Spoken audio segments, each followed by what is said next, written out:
Yes, welcome to Evoke Therapy Program's broadcast. Tonight's broadcast is about identity, specifically adolescent and young adult identity and how it develops. What are the tasks during this phase of life, and how can we best, as parents and those who support them, how can we best engage, facilitate, and support their identity development? So that's where we're going to go tonight.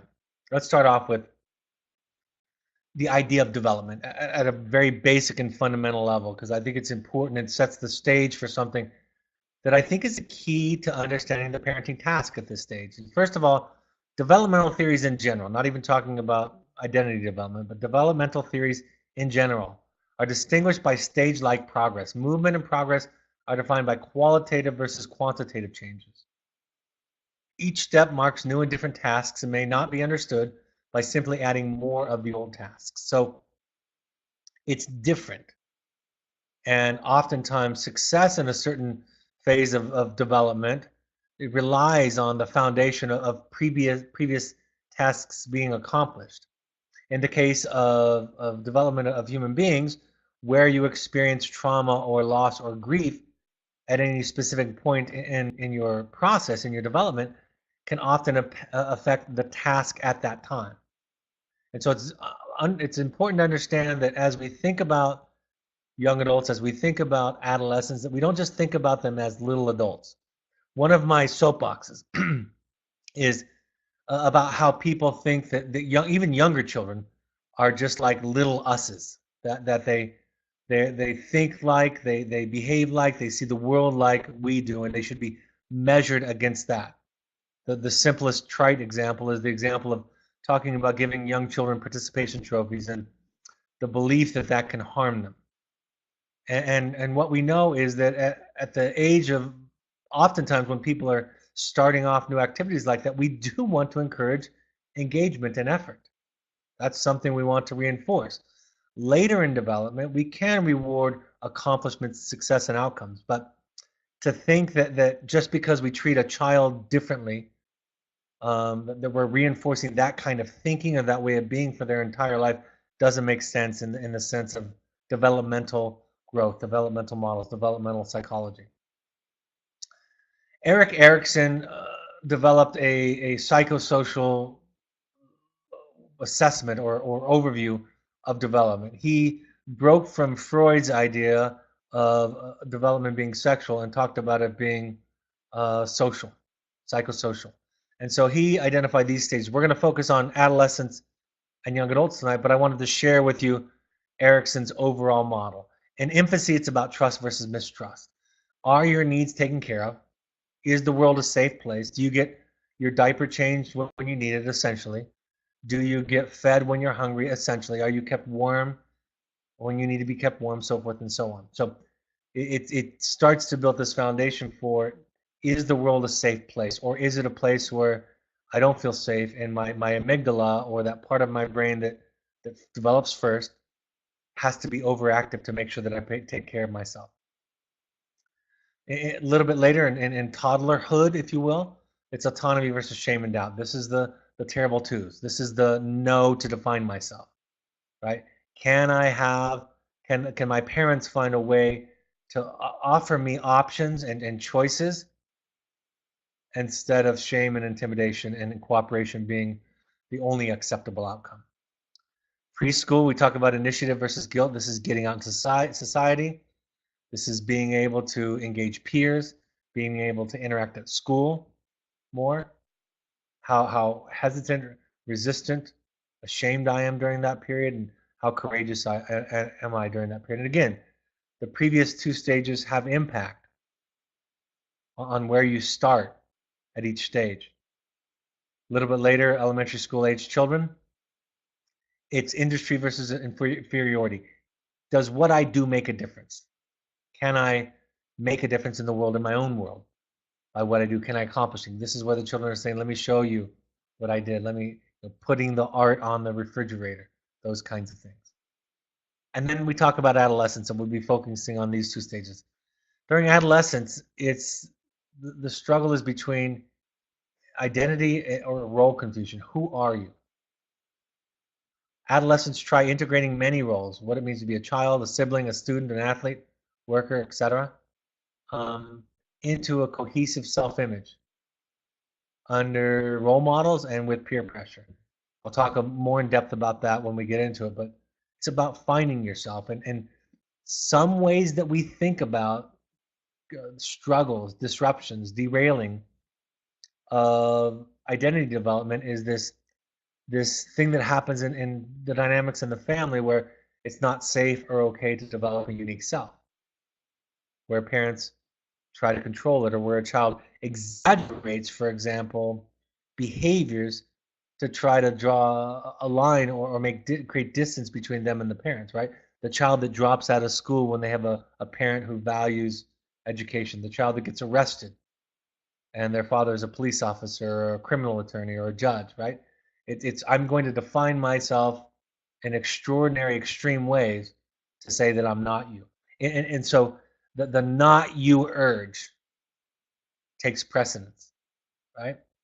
The not you urge takes precedence over survival, even safety, other areas of success. That's what's driving the child. In young adulthood, it's about intimacy. It's about starting to form relationships, intimate relationships.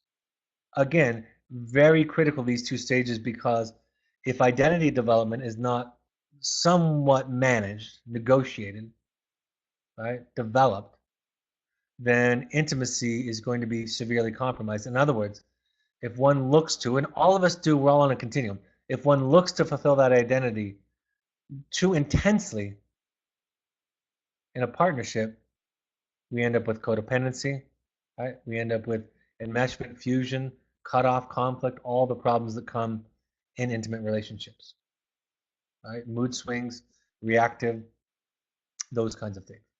Young adulthood, they're learning to make personal commitment to a spouse, to a partner, or to a parent. And middle age, that's where most of us fit in. It's about creating a family.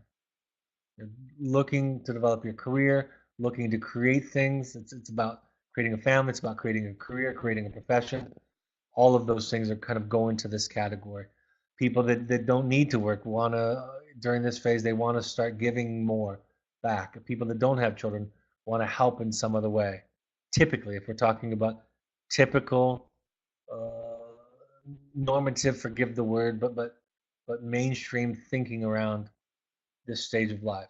And then older adulthood is caring less about what people think, finding integrity in self in a more solidified way, and starting to make peace with your existential existence. Like, has my life been worth it? Have I lived the life that I wanted to? Coming on terms with your mortality and death is a part of this phase. So let's go a little bit deeper into the two phases that concern you folks as you have your child with us at Evoke Therapy Programs. Adolescence. I'm going to read kind of I picked and choose to find a dense paragraph that would set the stage for what adolescence is about. The ego development outcome is identity versus role confusion, which I mentioned. The basic strengths during this phase are devotion and fidelity. A lot of you will talk about this unreasonable at times, intense devotion they have to their peers. Up to this stage, this is interesting. Up to this stage, up to adolescence, according to Erikson, development mostly depends upon what is done to us. From here on out, development makes a shift and depends primarily on what we do. So, we talk about parenting. We talk about the impact on us. This is the time to kind of hand over to the child their life. And it's not all or nothing, black or white. We still, I've shared with you folks on previous broadcasts that my mother has made a difference in my life in the last 10 years in the way that she showed up and validated and listened to me, even reflected on, made amends for some of the things that happened in childhood. At her own, she initiated herself, self-initiating. So that can still make a difference. But the emphasis changes from what happened to us to what we do with it. And so personal accountability becomes a part of it. As a therapist, as a parent, that's where we find the listening ear to say to the child, tell me about your pain. Tell me about your hurt. Tell me what it was like growing up. We listen empathically. We validate. We resonate. We reflect back what we hear. And then we imply the message. We imply the message by doing nothing to try to fix it necessarily, but we imply the idea of, now, what are you going to do with that? Because that's what's going to define your life. There'll be no shortage of idiots in the world. There'll be no shortage of people who mistreat you. There'll be no shortage, unfortunately, of loss and grief and difficulty and some forms of trauma, if not big T, small t. And your life will be defined by what those things are, but by how you choose to incorporate it, to integrate it into your life, to feel and move your way through it. While adolescence is a stage in which we are neither a child nor adult, life is definitely getting more complex as we find our own identity, struggle with social interactions, and grapple with moral issues. Our task is to discover who we are as individuals, separate from our family of origin, and as members of a wider society. Unfortunately, for those around us, in this process, many of us go into a period of withdrawing from responsibilities, which Erikson called a moratorium. And if we are unsuccessful in navigating this stage, we will experience role confusion and upheaval. However, we can also develop strong devotion to friends and causes. It is no surprise that our most significant relationships are with peer groups. So, again, I don't want to oversimplify it, but some of what's happening with this attention to peers is considered normal, healthy behavior. So that's why I say that a child's affection for you, a child's warmth and desire for closeness with you, is not in and of itself any indication of their mental health. It's appropriate for them to pull away. How they form relationships with peers will, in some ways, absolutely be modeled after the family style, the family's level of differentiation. Families where there's more rigidity in one right way, families where everybody's relying on the other person to make them happy, right? Where anxiety is projected onto others.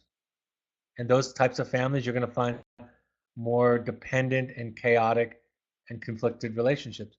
In families where there's a healthier balance of differentiation, that is allowing each other to be different, to have a path, to have a different truth. Everybody's anxiety is more personally owned, so I don't make you responsible for my anxiety and anger. My anxiety and anger is not evidence of you doing anything wrong, but it's mine to own. It's not necessarily an indication for you. Families that have that kind of soup, that kind of culture, you'll find peers that they will be less dependent on, less susceptible to peer pressure, more capable of maintaining self in the face of what is sometimes some very overwhelming pressure to fit in. So something about the way they form peers was modeled for them in the way that we do relationships. I want to talk about differentiation for a moment. I've mentioned it, but it's a very specific psychological word. And in this case, I'm talking about interpersonal differentiation, not intrapsychic. Intrapsychic differentiation is knowing the parts of myself, knowing the difference between my feelings, my beliefs, my interpretations, my thoughts, my actions, my desire.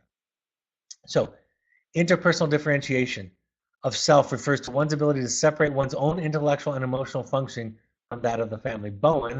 Murray Bowen, one of the founders of family therapy, spoke of how people function on a single continuum or scale. Individuals with low differentiation are more likely to become fused with predominant family emotions, patterns, themes, processes. Those with low differentiation depend upon others' approval and acceptance. They either conform themselves to others in order to please them, or they attempt to force others to conform to themselves. They are thus more vulnerable to stress, and they struggle more to adjust to life changes. To have a well-differentiated self is an ideal that no one realizes perfectly.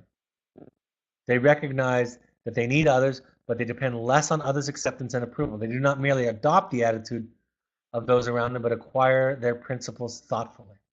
Confident in making their own thinking, they can either support another's view without becoming wishy-washy, or reject another's view without becoming hostile.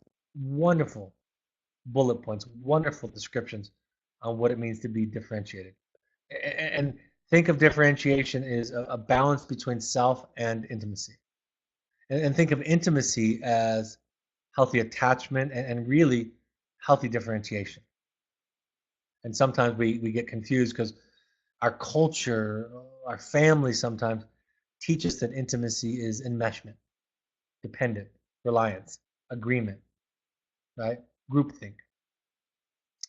So let's talk about young adults for just a moment, their development. Um, Intimacy versus solidarity, right, or isolation. The basic strengths are affiliation and love, oftentimes idealistic forms of those. In the initial stage of being an adult, we seek one or more companions in love.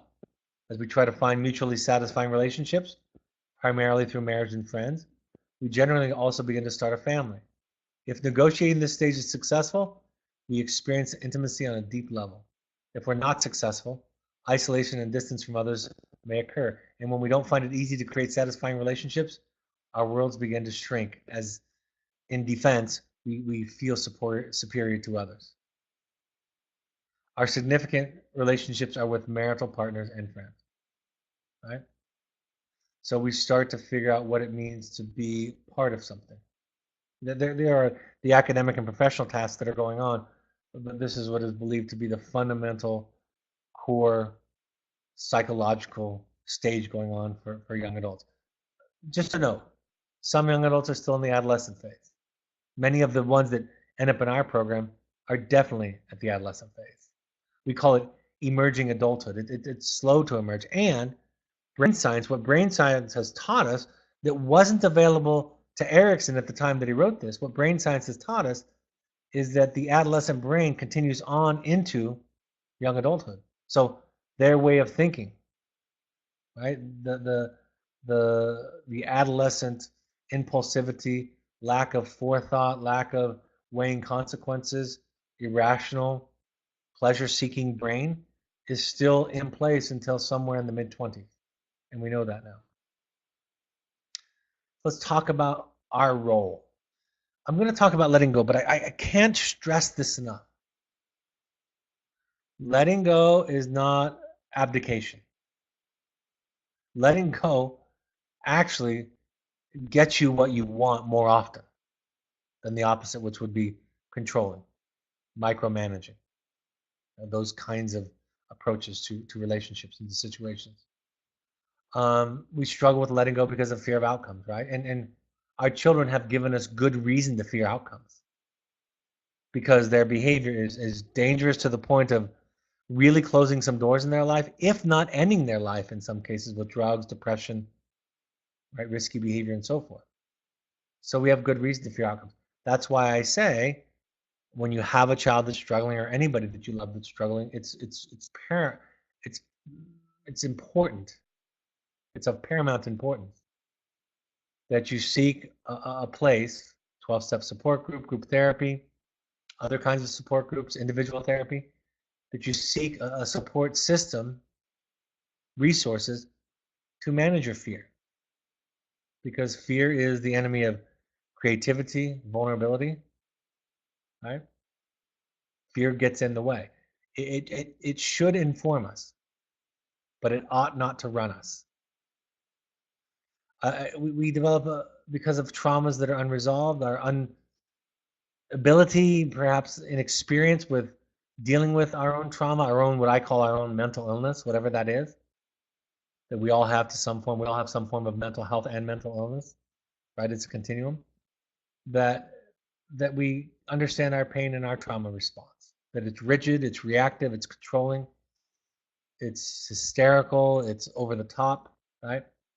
It's not patient, it's not quiet, it's not curious, right? It's none of those things. Basically, we're looking at healthy attachment. That's what letting go is, healthy attachment. And it's ironic because we think of letting go as distance. The reason we call it letting go in the mental health profession is because it feels like letting go. It feels farther away because the proximity that we're used to is overly close. But in reality, I want to be as clear as I can.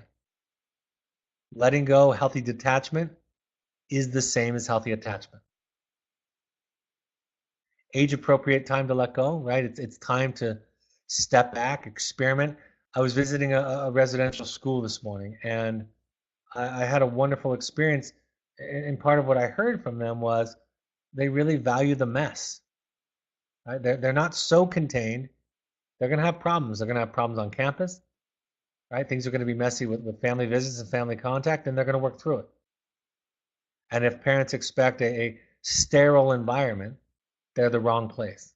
And I was really happy. It's hard, and it's hard to manage on the front end, but in the long term, it's easier. In the long term, the gains that are maintained because they're worked out in real time with real experience stay longer. Um, the child is struggling, so we justify that we have to stay more involved, right? And in some ways, it's true, and in some ways, it's absolutely not true. Sending your child to evoke, for example, is being involved in their life, right? That's a big step, not a passive step on your part. But the pulling away that happens naturally by the environment, right? The distance that happens naturally is a part of what we're talking about. Is that somebody? It's okay, and it's not an indictment on you. It's the same for me as a father. It's okay if they need help from somebody else. Somebody else can help our children at times better than we can. Period. Even if they don't come close, and they don't, to having the same kind of love and the depth of love that we have for our children. It's counterintuitive letting go, right? It's going to hurt. Um, when you're working through this process with us, with a therapist, you have to have confidence. You have to have discussions with the professionals that are dealing with your family or your child so that you can trust them. I don't believe in trust the process blindly, right? I don't even like the phrase trust the process because I think it's a phrase that clinicians and clinical programs made up to put parents in their place.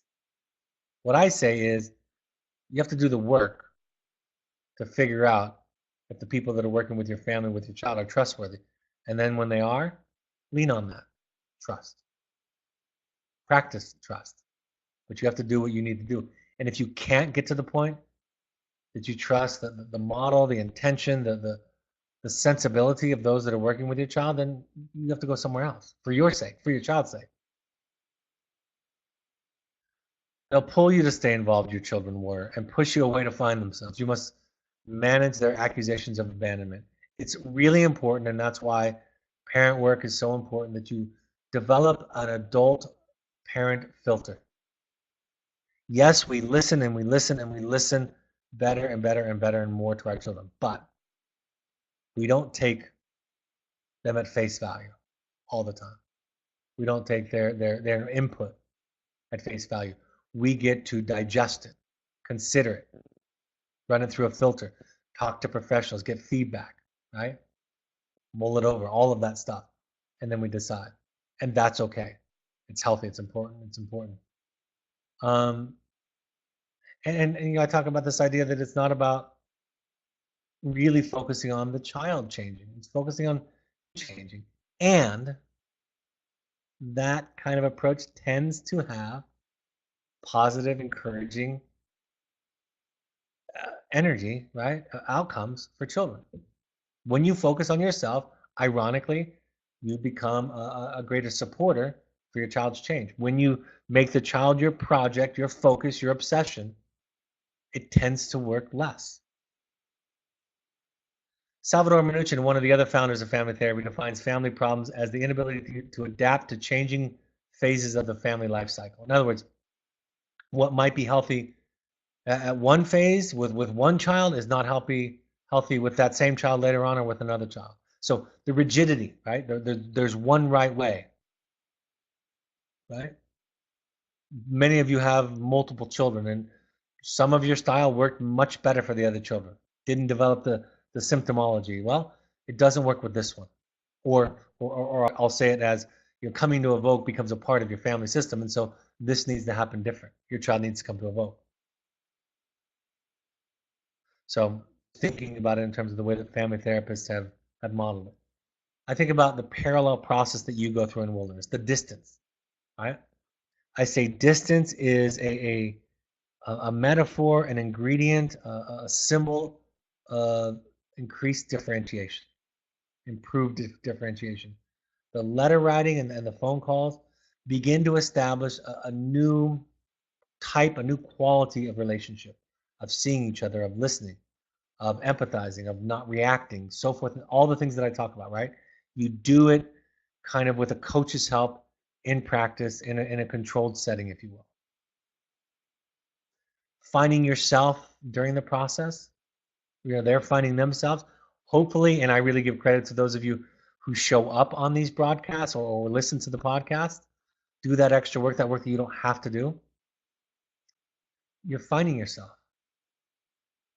And one of the best things you can do for your children is to develop a healthier, more full, more authentic self. I can't say it more simply. It helps to develop empathy in your children, confidence in your children. It helps them to be less anxious. It helps them to be less prone to be vulnerable to peer pressure, right? You avoid power struggles. Finding yourself means that you start to have a family soup, I call it, of being a person is the most important thing, not being right. Families where being right is the thing don't do very well to support people developing a self.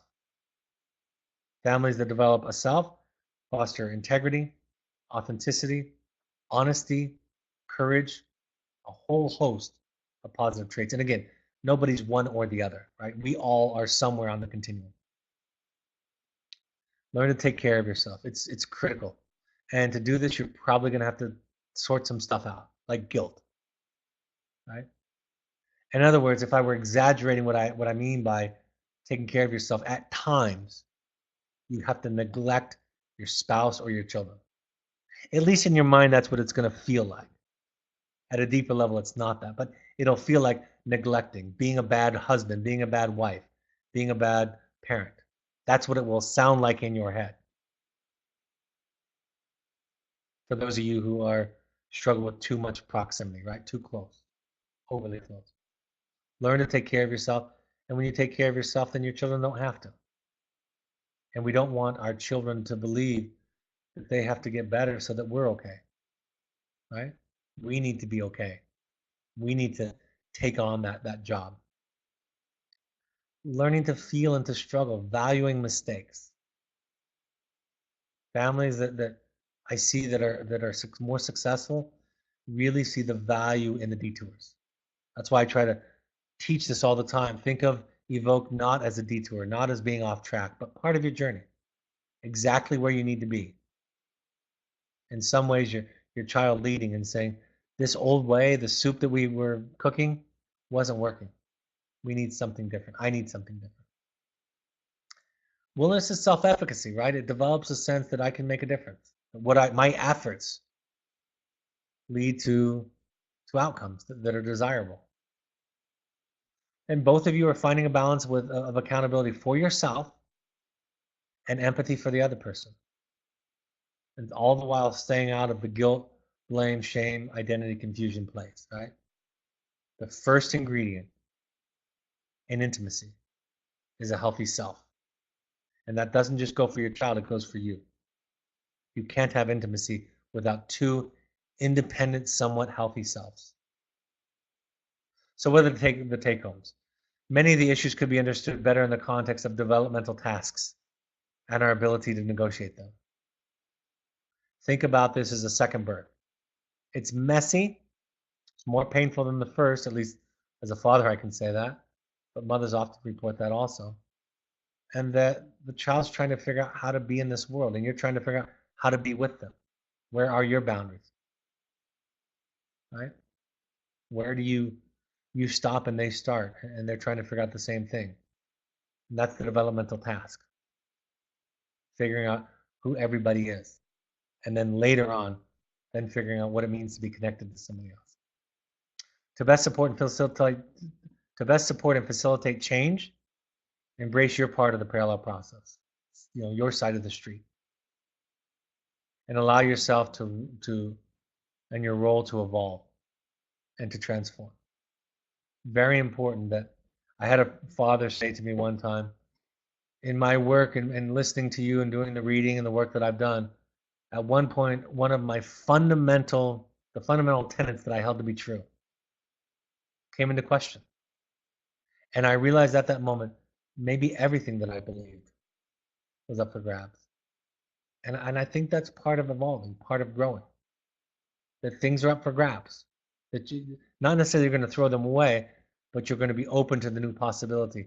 I think it's critical, folks. I think it's an ethical responsibility.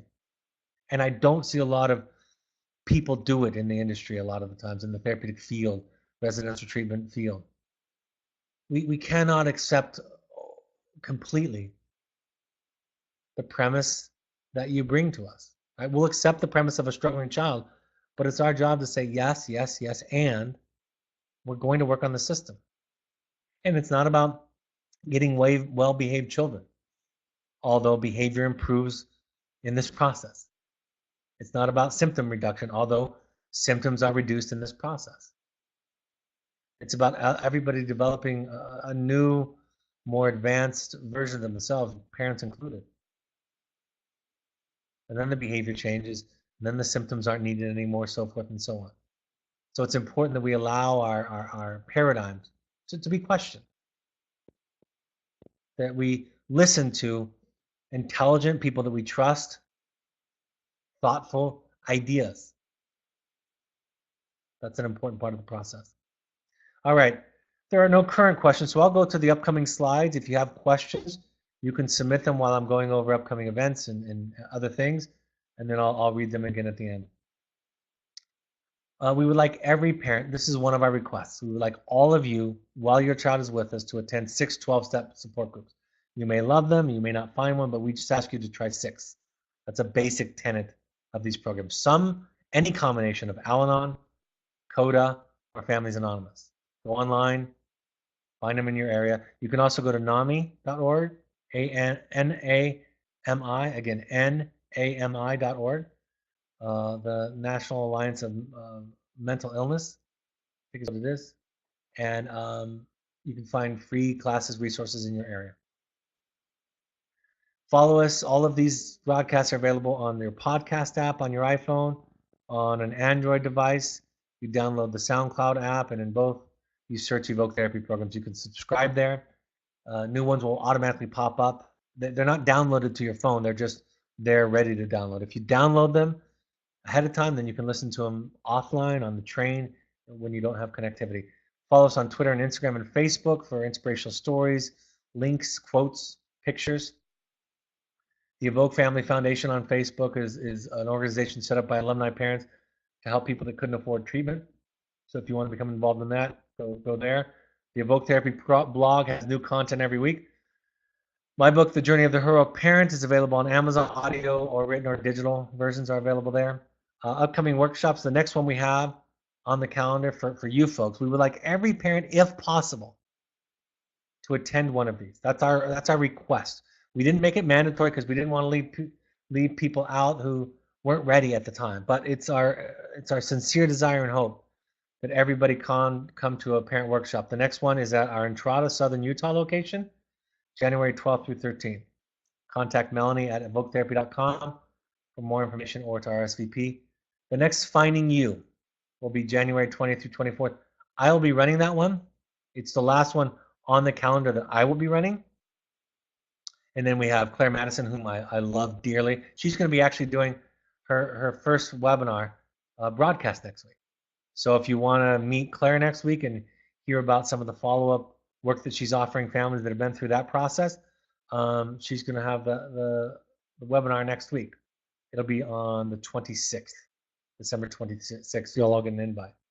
But the next Finding You that I'm running is January 20th through 24th in Park City in a cabin, right, in a lodge. It's not outdoors, so you have some of the creature comforts, all inclusive. And then February 20th through 24th. So if you want to do a deep dive into your own work, come to Finding You. Email intensives@evoketherapy.com or go to our website. Dr. Michael Griffin will be in Los Angeles on January 6th. That's a Sunday. We do that on Sunday in LA to help people with traffic. 4 to 5 potluck, 5 to 7 parent meeting. Because it's a little, those of you who are from LA or visited, epic, epic traffic. And then I will be in New York on January 14th, 7 to 9 p.m. at our usual spot at the City University of New York, right across from the Empire State Building. Email Melanie at evoketherapy.com to RSVP for more information. Go to our website or contact admissions if you're interested in the Pursuits trip, which is therapy, short-term, 3 to 21-day programs for young adults or for families if you wanted some therapeutic, fun, adventure-led activities anywhere in the world. That's what a Pursuits trip is. Um, Happy to take any live questions that have come in. How much is the family dynamic discussed with the clients at Evoke? It depends on each person. Depends on each case. Depends on how much the parents are willing to do. I lean right into it, almost exaggerating the point just to help kind of people get over that hump. I just say, let's have a discussion about everybody's. Let's have a discussion about everybody's mental illness in the family.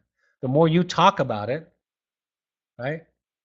The more you're comfortable with it, the more you talk about your participation in the dynamics, more specifically your problematic dynamics, the better it is for the child, the less pressure is on them. Parents are afraid, I thought about this earlier today, they're afraid if they do a lot of that or too much of that, that the child is going to use that against them. I want to be clear about that. It does happen sometimes. But it's only evidence that previous to doing that, it was about being right. And when the equation shifts from being a person to being right, it doesn't matter. I don't have to be right. I just get to be me. Nobody has to tell me when's the right time for me to divorce my wife who's struggling with alcohol, if that were my story, which it's not, but if it were, I get to decide. There's no right answer, right? When I send my child to a vote, I get to decide. Yes, I talk to friends, people that I trust. I ask myself difficult questions, but I get to decide. And I might be wrong, but it's my best guess. That's a really, really, really different world to live in than where most people live. And folks, it makes all the difference in your children's life when it shifts from being right and being wrong to who's right and who's wrong to who is everybody. Thanks for your webinar. Somebody says I very much read these points of contact and reminders. I really need these points of contact and reminders, especially as the holidays approach, and I'll be with my son while he is on break from college. I'm glad it's helpful. In addition to the family dynamic question, I'm referring to discussing it with the child while at a vote. Yes, I would I would want more of that. It's every therapist is a little bit different, every family is a little bit different, but I want to talk about it as much as possible. That's why for me, obviously we can have more than one assignment, we can do more than one thing at a time. That's the truth. But if there were only one assignment at Evoke, and that's a silly hypothetical, but if there was only one assignment at Evoke, it would be the impact letter from the child to the parent that the child writes to you. That would be, in my opinion, the only assignment if we could only have one. Because that's really what we're trying to do. We're trying to put into words the feelings that the child is trying to escape and medicate. We're trying to build connection and attachment, right? Now, obviously, there's a lot more that we do, like the hopes and intentions letter and other assignments and daily groups and all that we do. But absolutely, I want that to be part of the discussion while at a vote. And the more permission, if you will, that you give us, the better. When I have a good rapport with the family, I come right out and say, hey, mom and dad, talk about your anxiety disorder with your kid. Right? Talk about it. Talk about your triggers. Talk about your trauma. Talk about it. You don't process it with them so they take care of you, but so that they make sense out of because otherwise the world doesn't make sense to them because they think it's all about them and it's not. Somebody makes a pitch for being at the Oasis outdoors is the best setting for the intensives. I did love it. It was a very special place. A lot of us old timers, though, during when any kind of weather would come in, struggled a little bit more. But it was a beautiful, beautiful experience. I'm glad you got to have it back then. I thought you were no longer in favor of impact letters due to the child feeling guilty. I want to be clear. I don't want impact letters to the children, but impact letters from the children to you is what I was talking about. Yes. I wrote a piece, an open letter to the industry. If any of you are on Facebook or Twitter and follow me, love your comments. Love for you to share that because I think it's, and I did an interview today on a podcast for somebody who had read it because they heard about it. And it's been unquestioned for 25 plus years, these impact letters that parents are writing to children. And there is no basis. There is no basis in motivational interviewing and change, which means how people change, in child development psychology, in attachment theory, and in family systems.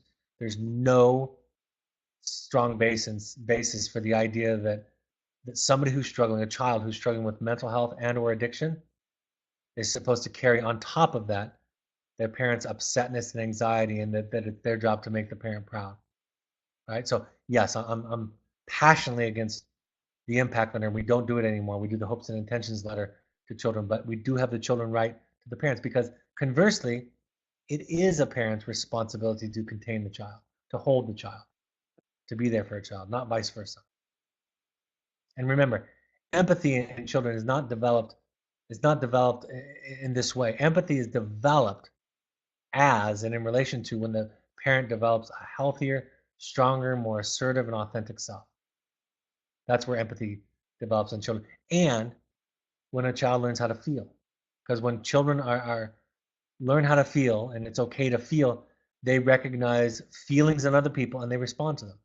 So empathy doesn't come from guilt and shame. So you're right on. All right, no further questions. I am going to be off next week, but that's why this is the next webinar for me will be December 26th, but the next webinar for our program, and you'll all get an invite, will be 7 days from tonight. So next week, which will be the 19th, the 20th, excuse me. So Claire Madison, 7 p.m. Mountain Time. She'll be talking about, we don't have her subject yet, but she's going to be talking about things that relate to the intensive work that we do. So this is going to be something we provide from now on to those folks who have gone through any of our intensives, so that something is specifically for them, because that's part of our program. So please attend to that. I'll be back on December 26th, but Claire will be here before then on the 20th at 7 p.m. Mountain Time. I hope this was a helpful point of contact. Have a happy holiday season. I'll talk to you on the 26th. Take care. Bye-bye.